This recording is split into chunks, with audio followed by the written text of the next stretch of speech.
నేను 45 నుంచి రాజకీయాల్లో ఉన్నా. చాలామంది రాజకీయ నాయకులను చూశా. నా జీవితంలో ఎప్పుడు కూడా ఇలాంటి రాజకీయ పార్టీని నేను చూడలేదు.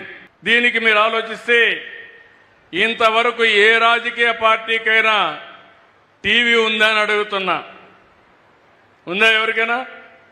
తెలుగుదేశానికి టీవీ ఉందా? పవన్ కళ్యాణ్కి టీవీ ఉందా? బీజేపీకి టీవీ ఉందా? ఎవరికి ఉంది టీవీ రాష్ట్రంలో? ఎవరికి ఉంది? జగన్కు ఉంది. ఎవరికైనా పేపర్ ఉందా ఈ రాష్ట్రంలో? ఎవరికైనా ఉందమ్మా? ఎవరికి ఉంది పేపరు?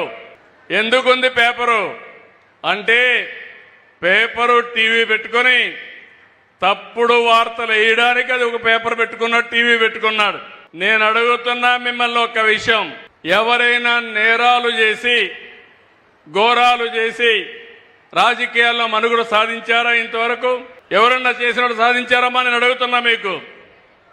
అందులో ఈస్ట్ గోదావరి జిల్లాలో ఎవరన్నా మర్డర్లు చేసేవారంటే రానిరు, ఇక్కడికి జిల్లాకే రానిరు. అలాంటివన్నీ కూడా ఈరోజు నేర చరిత్ర కలిగిన వాళ్ళు రాజకీయాల్లోకి వచ్చేశారు.